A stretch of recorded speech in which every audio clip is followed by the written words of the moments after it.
Welcome, Carlos Quintero, to Ordinary Visionaries. Glad to have you on. Thank you, Robert. I'm delighted to be here. Appreciate the invitation. Yeah. So let's just jump right in. Tell us how you are an ordinary visionary. Interesting question. And I know that's the way you start all your interviews. I think the ordinary visionary part of my part is that I come from a multicultural background because I was born in Cuba, left when Castro took over, and Wow. then moved to Canada and then moved to South Carolina. So I have a rich cultural history. But what makes me ordinary, I think, ordinary visionary, in my opinion, is that I have approached things holistically quite some time. I've concluded, particularly in sales, that for many people, sales is a dirty word, okay? Because they don't like someone calling on them when they least are interested in talking. And in my view, sales is all about approaching things holistically. The salesperson is should seek to be a trusted advisor, not a salesperson. Okay. I used to say that the worst word in the English language was selling because it has so many negative connotations to it. Well, historically, that's because the people that bother us when we don't want them to bother us, Sure. and therefore, or very very pushy. I mean, I've got all the adjectives. I want to know how people think about sales. So part of my challenge always has been, and what makes me ordinary, I think, a visionary, is to look at things differently, educate the customer and the mindsets that they need to have for sales. In fact, one of my books is called Mindsets for Sales. What are the mindsets that you need to have in order to succeed? So I think that from my perspective, what makes me an ordinary visionary is to look at things as a whole. That today you can't operate on your own. You have to operate with many very different people. And one of the best roles that you play is being a strategic orchestrator, and how you approach your relationships with customers, how you approach your relationships internally with the people that support you, how do you study the business requirements of a customer. And if you're looking at it that way, then people welcome you. But it takes time because if they see you, oh, you're in sales, then there could be a stand back. Originally, the advertising industry wanted to fix some of this years and years ago, and so they changed the titles of their salespeople to account executives. Yeah. For many people, that still applies, and to me, I don't think it's a good title. I think a good title is business advisor, trusted advisor. If a salesperson puts that on his card, trusted advisor, critical thinker, catalyst for change, change agent, now you get into a conversation which allows you to look at the customer's business and what the customer's goals are. So let's wind the time machine back a little bit to your earliest experiences. How did you get into selling and ultimately consulting about selling? My first job was with Procter Gamble, and had a terrific experience for 2 years. P&G taught me a lot. I had a wonderful team that I worked with, and then I decided to leave P&G to go to get my MBA at the Wharton School in the University of Pennsylvania. And that was a great decision. It opened up my eyes to many things in the world that I had not seen. And so I had all kinds of offers to return to P&G in 2 different roles. But then I chose to stay in sales. I felt that even though I had a marketing degree, my interest was much more in the interaction with people and sales. So I had various different sales jobs, and the one that changed my life is the one with Xerox Learning Systems, which was then also changed its name to Learning International.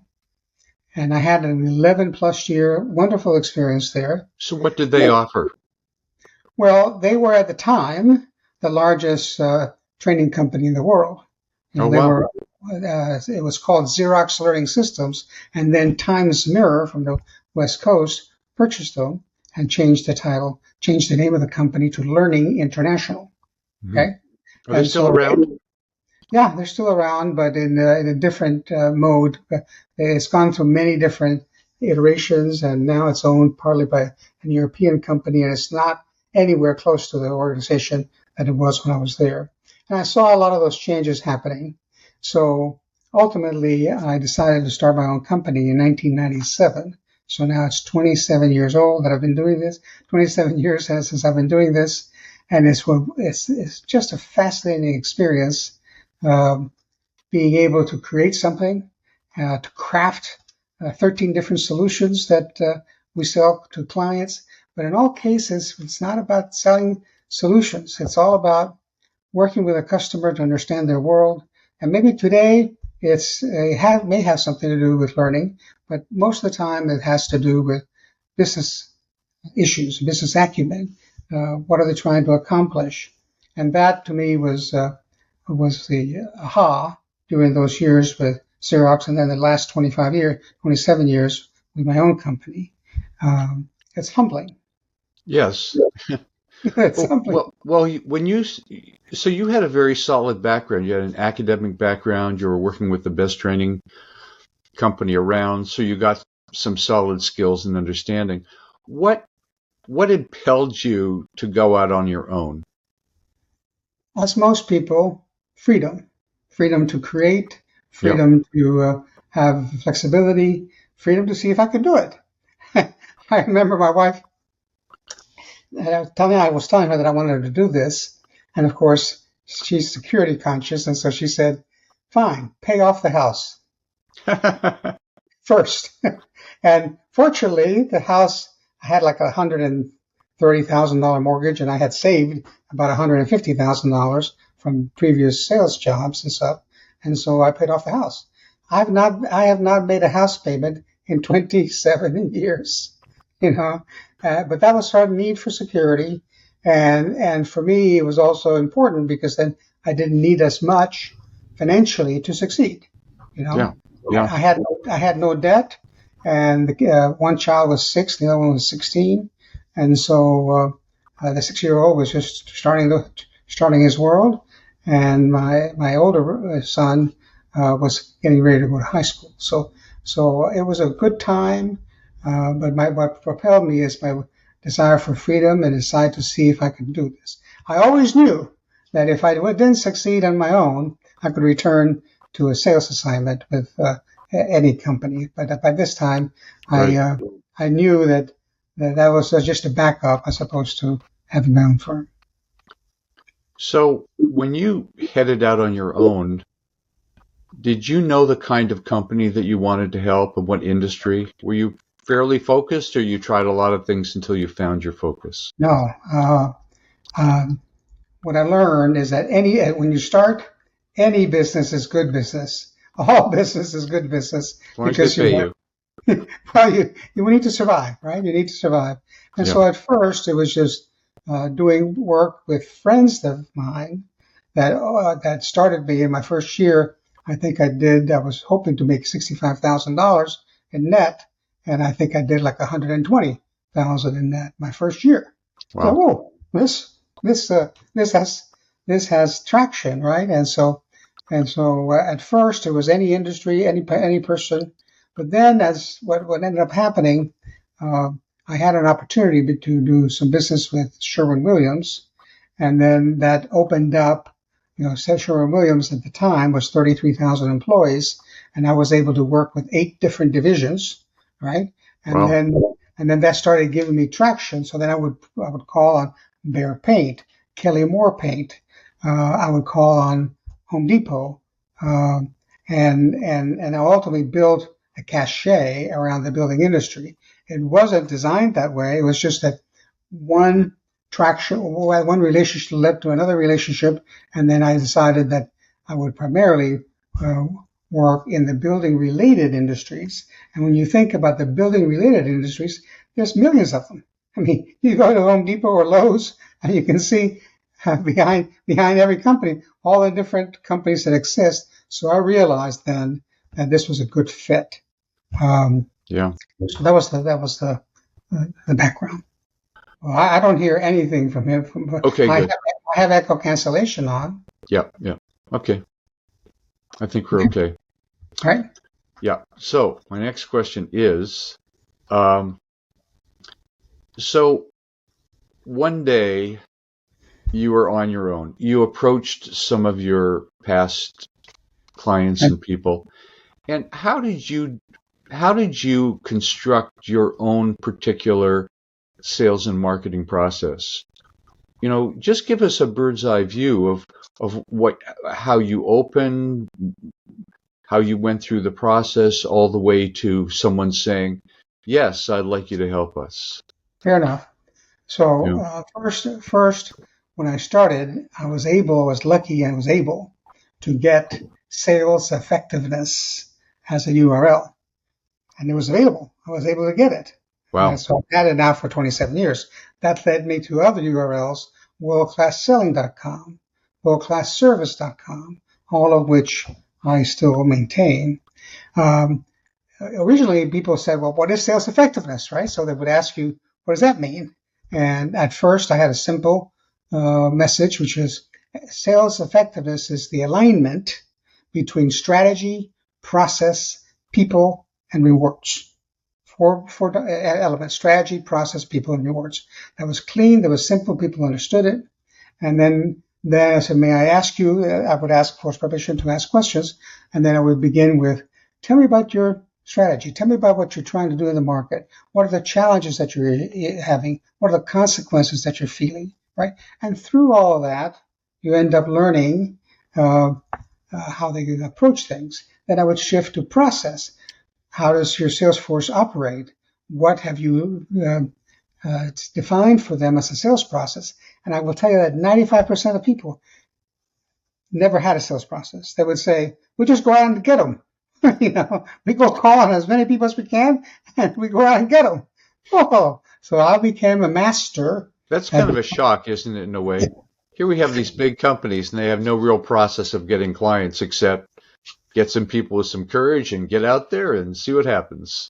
Well, or many of the larger companies, of course, depending on the brand. Well, I'm with Sure. IBM. I'm with Xerox. I'm with Sherwin-Williams. And because you were with those companies, many times the customers would open up the doors for you. Sure. Okay? But if you weren't with those companies, it became a very different type of dynamic. And so, and of course, those many companies also depend on marketing to open up your door. Brand marketing will generate leads that then you could follow up on. And so the salesperson was not technically all on his own because the large companies had mechanisms to generate that. Although Sure. I've learned that, and this was in 95% of the cases, no one got big deals from those leads. The big deals, the big opportunities happen because you, as a sales professional, connected with a customer.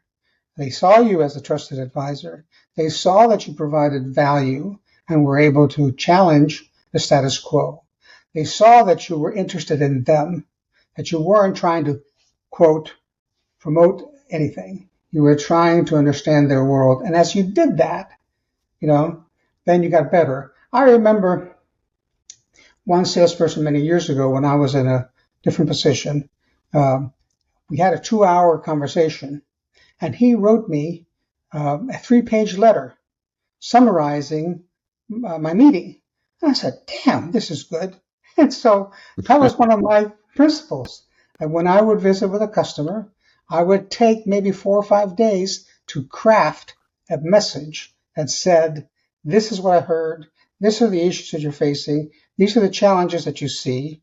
This is how maybe we might be able to be a resource, or be able to help. Should we discuss more? And I will tell you that, it may take me 3 or 4 days to craft that letter, but customers would then say, damn, right on, because they never would have captivated that on their own. But I became the filter for doing that, and that then changed them seeing me from a sales trainer or anything like that. They saw me as truly a business advisor. You know, what I like about that is you're willing to be patient and take your time with the process to get to know them, to understand them. But that little bit of actually summarizing what you did, you really took 3 or 4 days to write it?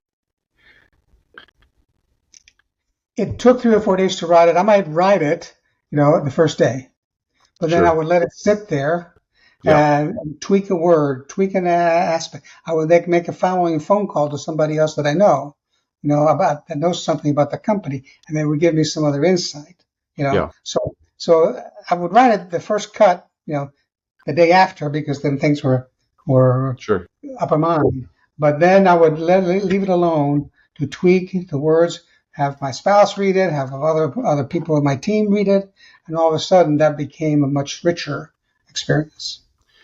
Yeah. What I like about that, it wasn't a proposal. It was not. You know how the proposal things go. You have a brief, not deep enough conversation, and someone says, "Give me a proposal," and you spend forever on it, and you put a price tag on it, and you send it to it, and then you never hear from them again. Right. So proposals are, Yeah. in fact, I don't have in all of my uh, activity that I have with clients, we never use the word proposal. We send tentative agreements, agreement profile. We use the word agreement as opposed to proposal. Right. Okay. Um, or we're making an assumption from the very beginning that we already have the business. Even though we don't, we make the assumption that we already have the business. And when you make that assumption, not in a haughty way, but rather you make the assumption that you can be of real resource to them, and you communicate that in your writing, in your messaging, in your conversation. The customer starts to see maybe this could work, you know. Or I would offer as part of the next step after I wrote the document, or prior to writing the document, I would say to the customer, allow me to speak to 10 of your salespeople, or 5 of your salespeople, and 2 of your customers. Oh, what Hmm. are you going to do with that? Well, I just want to learn. I'd like to get salespeople. Give me your top 2 salespeople and your bottom 2, or your middle of the road salespeople. Let me chat with them for about an hour. I won't take up more than 45 minutes to an hour, but I'll learn, and then it'll give me a rich way to get info from them, and it will be confidential. And you write the letter to them, they're saying, Carlos is going to call you. Your conversations with Carlos are completely confidential. Please open up to him as much as you can. And when customers were willing to do that, of course, I wrote the letter for them to send, right? then the salespeople started opening up, and they would then tell you, this thing sucks. Things that maybe the actual client would not tell you. They would tell you. So that allowed me then to phrase some words. And speaking with your salespeople, here are the things that they saw as strengths. Here are the things that they think that they're challenged by. And that way I basically went to the troops, right, to have them give me feedback. But that was only possible, I think, if I had one, some good conversations with the customer from the very beginning, and 2, writing that letter. Because that letter, the average salesperson sends a 1-paragraph letter. I enjoyed seeing you, John. It was great to see you. Let me put some thoughts together. I'll talk to you in a couple of weeks. I mean, sorry, that doesn't differentiate you in any way.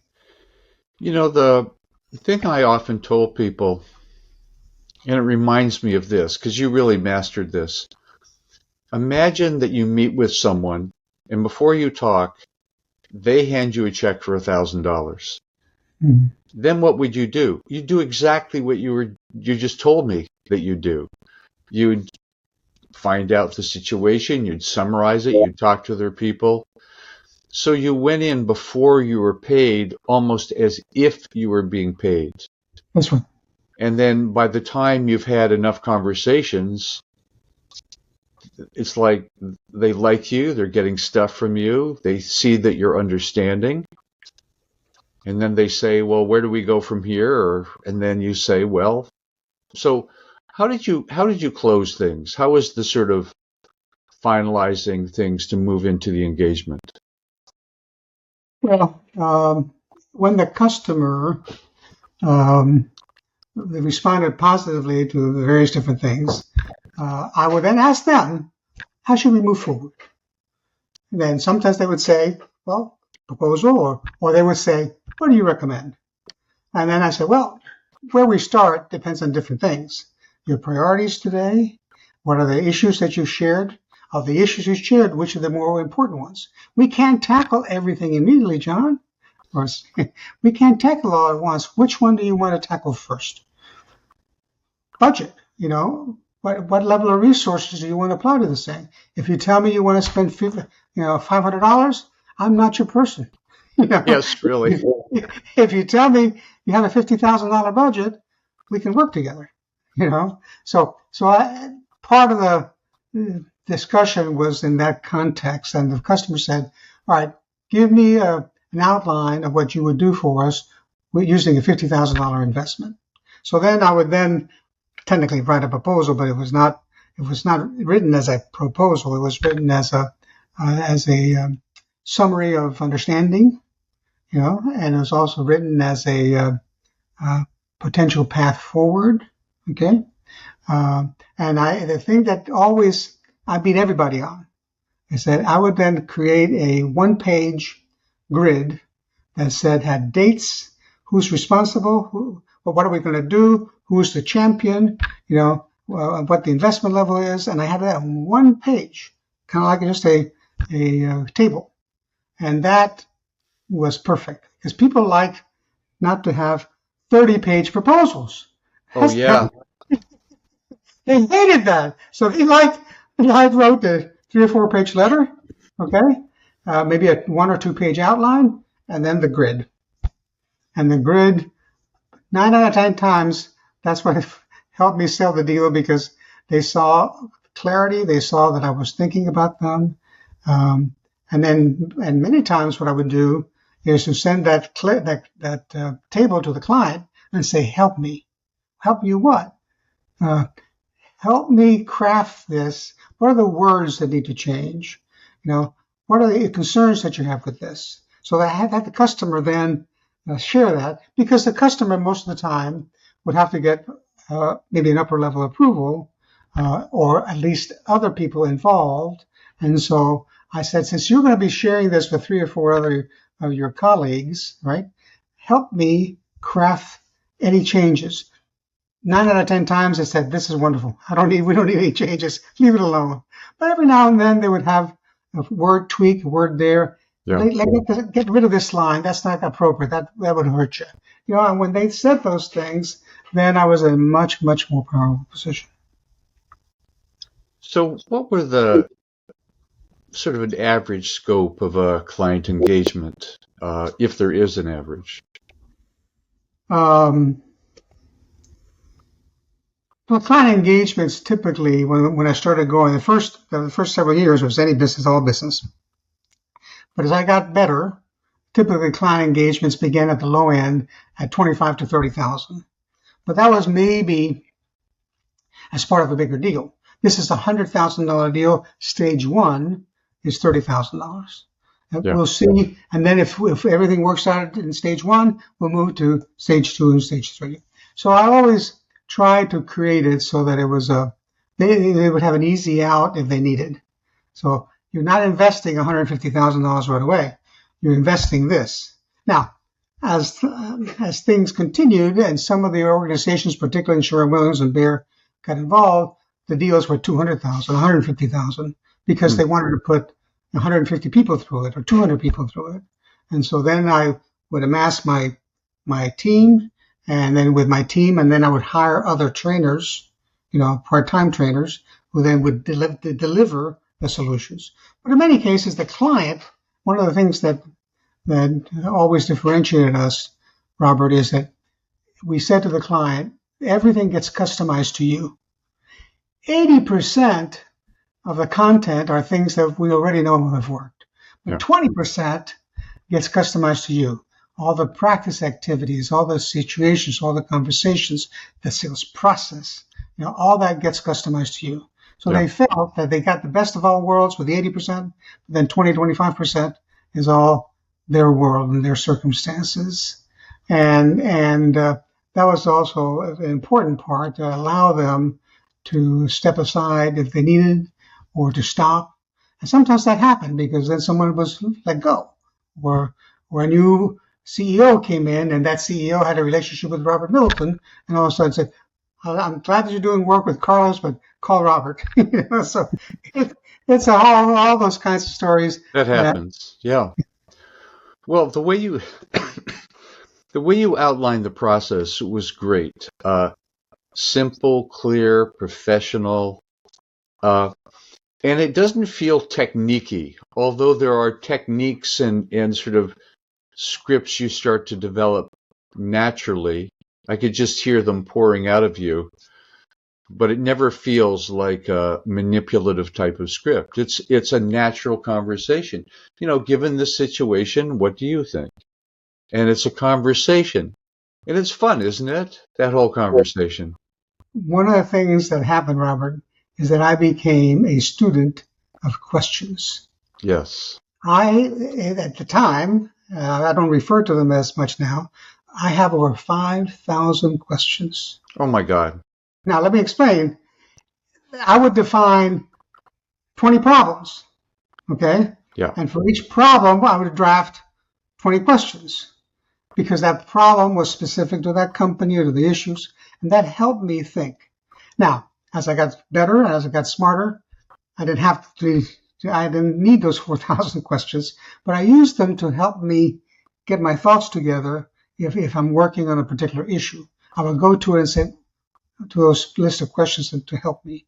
And then from that, I would then, almost always, I would send a client, here's 7 questions I would like to explore. So I would never send them 1,000 questions or anything like that. I said, let me share with some questions that as I was reflecting, I'd like to explore during our next conversation.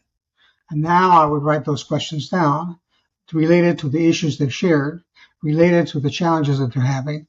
And all of a sudden, I'm in a different world versus the average person going after them.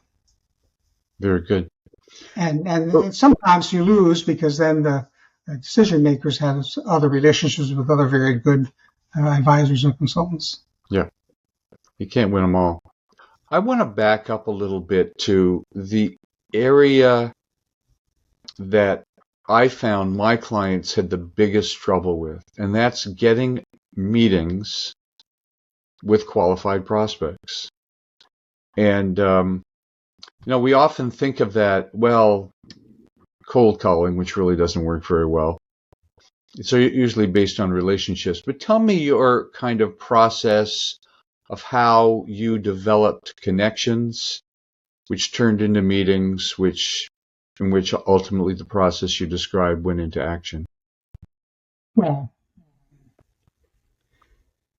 books certainly help. I've written 5 to 6 books. Here's a picture of many of them, right? Right. And those books helped open up the door, And even though the customer may not have read the books, they saw that you had some differentiation. So the books helped. Okay. Lots of credibility. Absolutely. I would write articles. I would point them to articles on my website. I would do a blog. I would then say to them, may I interview you for a conversation? I'm writing blogs on sales excellence. I'd like to get your perspective and your point of view. So I would use interviews like you're doing here now to talk to a customer. But the interviews were not on video. They were basically on the phone. And then many times I would have to say to them, I'm not going to identify you as the source of this interview, because they were concerned that if they told me anything that was inappropriate, then they'd get their hands slapped. So I would do it most of the time on audio. I'd tell them it won't last any more than 30 minutes.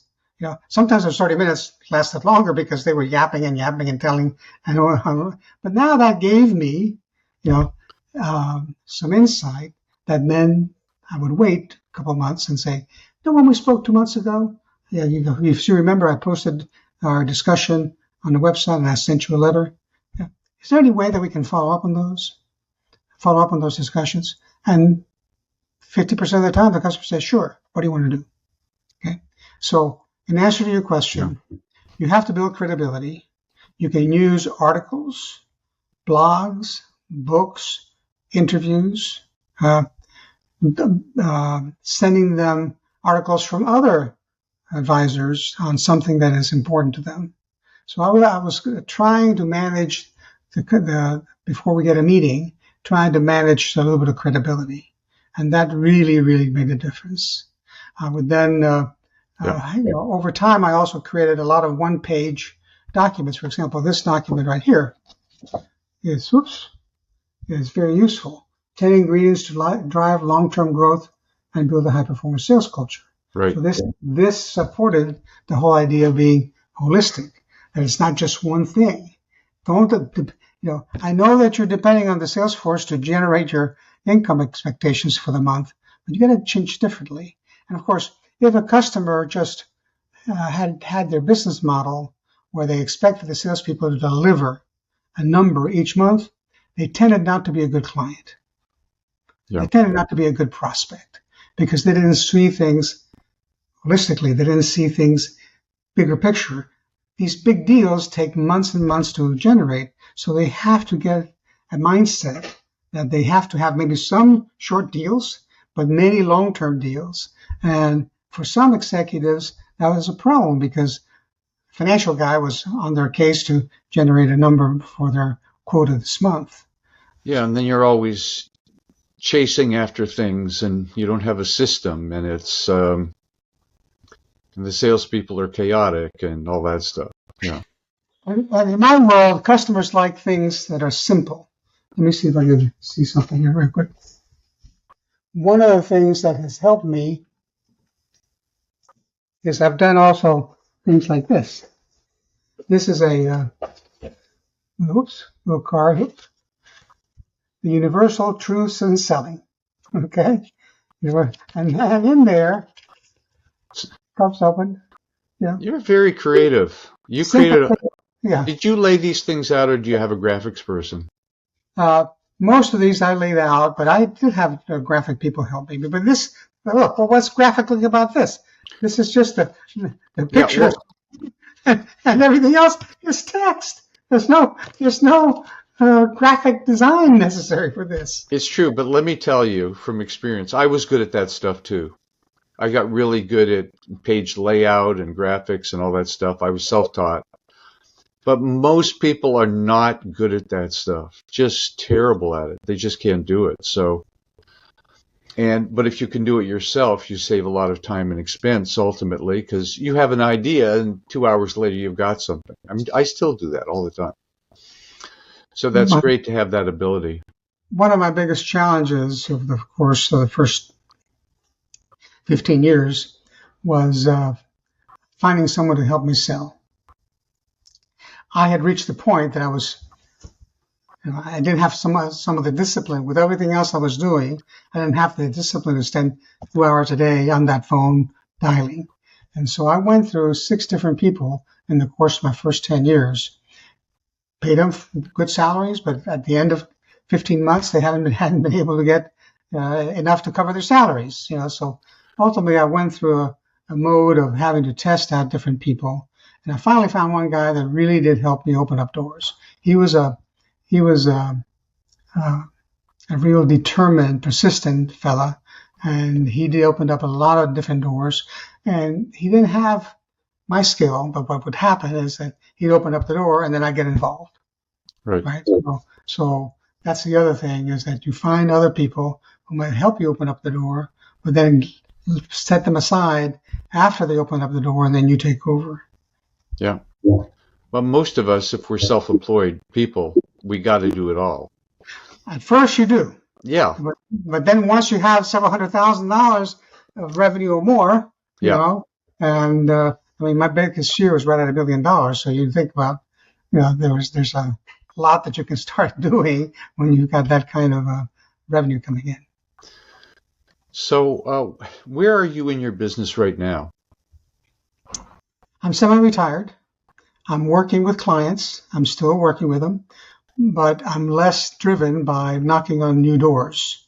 Yeah. I'm more driven by existing customers who see my work, existing customers who have heard about me, customers who've read my books.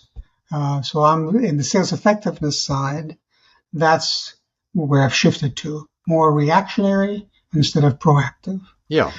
Then comes EKG. Good segue to EKG.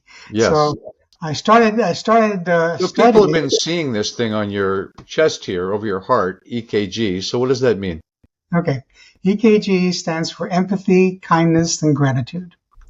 And I began studying different people that I have high regard for. One fellow by the name of Randy McNeely, who called himself a specialist on kindness, and then another person who, Hmm. by the name of Kevin Monroe, who calls himself the gratitude coach. Okay, Okay. and of course, no one was focusing on empathy directly, other than someone like Simon Sinek and some of his speeches. So I said, wow, what an opportunity. So I put the labels together, EKG, particularly because I wanted to also appeal to healthcare companies, because they also need some help there. I originally worked on the board of directors of a healthcare company, and I saw that a lot of the things that they had lost was the connections, right, with customers, with clients, and therefore I saw that there was an opportunity. EKG stands for empathy, kindness, and gratitude. Um, let me give you a sense of definitions. Empathy is identifying with or understanding of another's feelings or attention. Identifying with or understanding of another's feelings or situation. That's Right. that's empathy. Kindness is being friendly, considerate, warm, generous, caring, compassionate. Okay? And then Yeah. gratitude is being thankful for help or benefits received, grateful for life's positives. Uh, I shared with you that most recent thing that came out, I think, in Inc. magazine, that more than 8 in 10 CEOs and 70% of employees agreed that financial performance is tied to empathy. That's 80% of Well, CEOs. you're showing a lot of empathy in your whole marketing and selling process. Well, that's part of the whole argument here. And Yeah. one of the reasons my first client for EKG is an organization that I've done a lot of business with in sales. And, and so I offered them to allow me to do a continuation. How do we apply empathy, kindness, and gratitude to the sales process? You know, so and so that's a rich area because many salespeople, some of the best ones do it instinctively, but they don't know what they're doing. So Yeah. there's a science to it, there's a process to it, and boy, once they see that, they realize that they need to balance their approach with EKG. Are you going to write a book on this?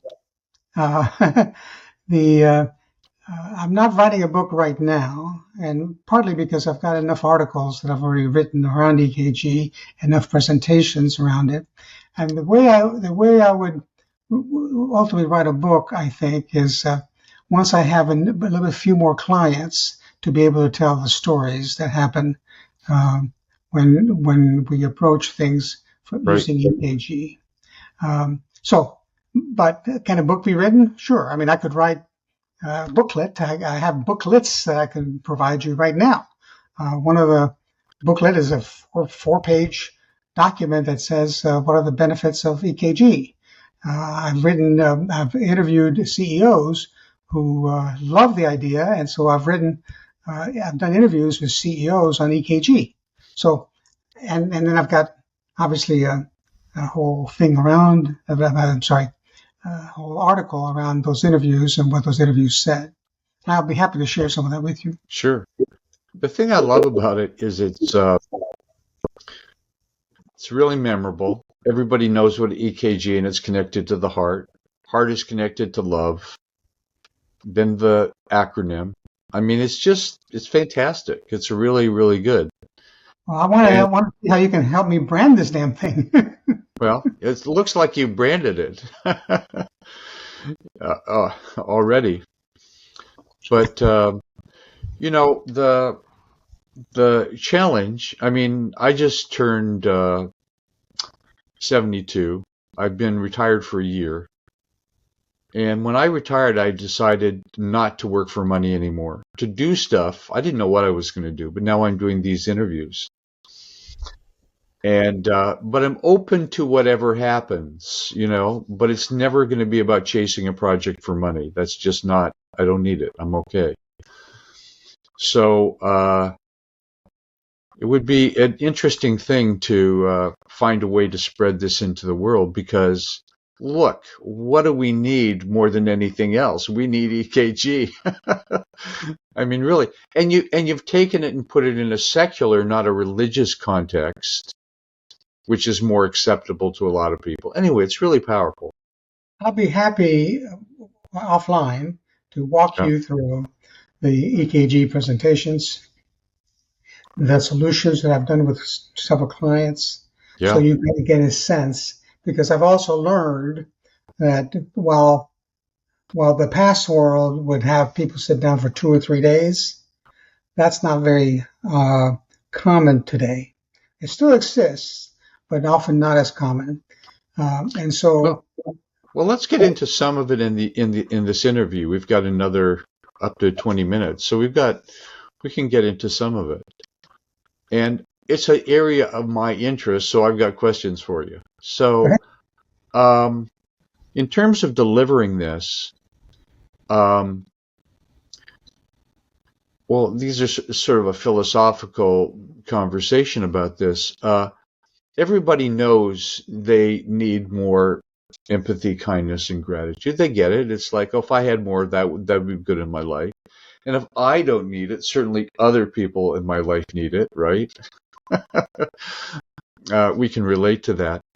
But the question is it's a little different than selling skills, in that selling skills, there's the emotional intelligence about selling skills, in which are of how you have the conversation and relate to people, etc. But there's also the step-by-step things that you go through. But when it comes to something like this, it's so emotional based, right? But we can get an idea, yes, I should be empathetic, but how do we practice it? So what are the things that do you feel work the best so that the end of working with you, however that process is, and of course there's a million different processes. There's a 1-day workshop, there's a 3-day workshop, there's a 1-year program, there's a virtual I don't know, whatever. One of the challenges of selling EKG is show me the money. Okay. What's the financial impact I'm going to have as a result of getting serious about EKG? And so right now, all I can point to is the research things like Inc. and other people have said that there's a lot of impact by working on these areas. But it's still difficult because many executives work on a 12-month window and they want results within that window or less. Yeah, The way I've crafted, I've arrived at my two clients that I've done this with is I've been doing some free conferences with chambers of commerce. Okay. And the free conferences are not on EKG. They're on other topics. I have a list of topics that CEOs really like to hear. And I would run an hour and a half session with chambers of commerce. And sure. those CEOs loved them because they were short, crisp, and they got something valuable. Along the way, I would then give a presentation on EKG and the approach that we would take. And they also like that. So let me explain the approach.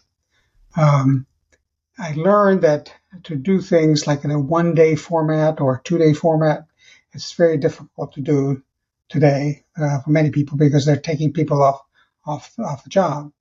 But what I was able to do, and successfully, is do things in 2-hour segments. So what I sold is a 2-hour experience. And the first experience is on empathy. Okay. and in a 2 hour activity, we explore the term, we explore the issues, what works, what doesn't work, what challenges they're having. They share with each other, they let their hair down. Okay, and then they have 2 weeks to do some practice around that. Yeah. And I give them some tasks, okay, for them to practice. Then when they come back, they have to report on what they learned. And then we pick up kindness, all right? And they have pre-work on kindness, and then they do the kindness 2 hours, and then they have things to do after those 2 hours. The same thing repeats then for gratitude. So a customer finds that reasonable, because the challenge is if you want to do it for a customer, through all parts of the country, then you have to do it electronically. And I've not done that yet with them. The ones I've done have been at plants where they can bring their 12 or 10 of their supervisors for 2 hours. And then we do the 2 hours, and then they get a free lunch, right? So free lunch is appreciated, but then they walk away from these things saying, wow, that was very good. I always thought that I knew what empathy and kindness were, but this really opened up my eyes, right? So the success of EKG so far has been because I limit the time, I limit the number of people, and I try to make it so that people, if they're working in plants, the plants are close by, they don't have to stay overnight, to come in for the 2 hours. But as I expand on this, we'll be doing the one I'm going to be doing with this client for sales, then the people all over the country. So we'll just do 2-hour sessions via Zoom. Have you ever heard the Drucker saying, "Culture eats strategy for breakfast"? Absolutely, it's one of my one book that I didn't show you. It's called Culture. Oh, okay. I've written a book on culture. I need to send that to you. Let me see if I have it here. Easy.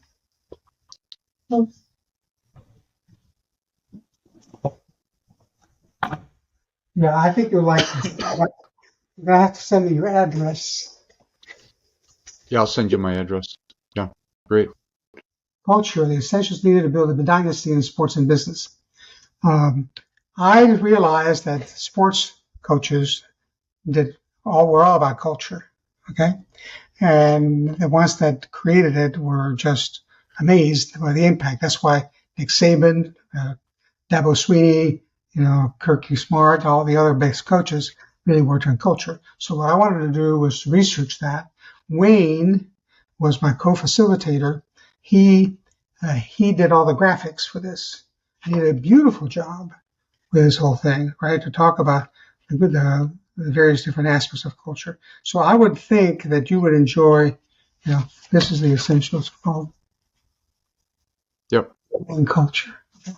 So I'll send this to you so that you have it, because that could be another one. The challenge is that culture has been promoted so long now for the last 10 years that it's lost a little bit of the cachet, in my opinion. Yeah, well, it's tricky because we get lost in words, It's not about the words, it's about something bigger than that. But EKG, it's like if you somehow, somewhere, instituted the culture of EKG in a company, that's not a small thing, that's a huge thing. But, to instill that as a no kidding, this is what we are about. That doesn't mean we do the business the best way we can. We have our processes, but it's like, how do we deal with people in this way? And it can be life-changing. EKG can be the beginning. One of the things that I envision is that EKG, when somebody joins a company, after they've had kind of like the 2 or 3 month indoctrination, whatever that is, then we put them through an EKG process. And we can even invite a senior executive to speak for 10 minutes during empathy, during culture, during kindness and gratitude. And that way you also build it in to the acclimation process for that particular new employee.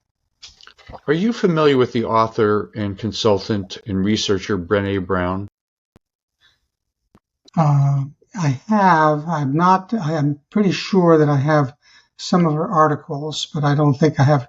Does Well, she have a book?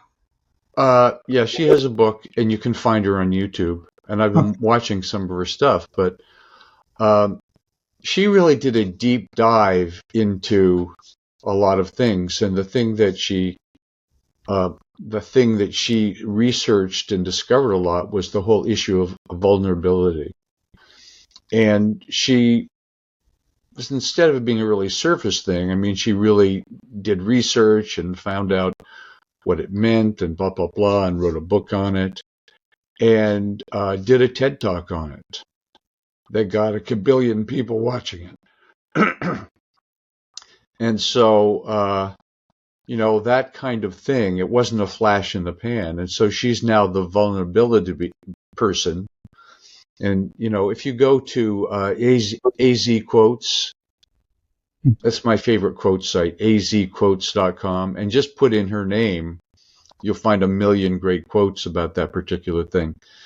So this is a little unusual to have this kind of conversation and interview, but it's kind of fun because we have no rules here. But I'd love to, yeah, it's interesting because I would love to see that spread because so something to consider, of course, is doing more research and putting it together. You probably have enough material already to do a really powerful TED Talk, which is Well, first of all, that's the tug that I'm playing with. Okay. yeah, I'm also 70. I'll be 72 this year. So then you add, and then the health issues start getting in the way, yeah, and yeah, and you see the doctors more often, and then you want to travel more often with your yeah, yeah, spouse. yeah, So all of a sudden, all these things kill the momentum that's necessary to build yeah, presence on the topic. So, but I think that if we do it as a fun project together in some fashion, then we can just see where that takes us. I don't know where it would be, but I think the discussion around it will help us crystallize some ideas that we haven't even thought about yet. yeah. Well, I encourage anyone that's watching this interview to contact Carlos. We'll have his contact information, his website, his books, etc. Because I just think it's a really powerful idea, and it's so it's the idea of a meme, right? Mhm. I wrote about memes 20 years ago in my book, the Infoguru Marketing Manual. A meme is an idea that you can get across like that. And it's very mimetic, is EKG with the heart. Can So you, I don't think I have your physical address.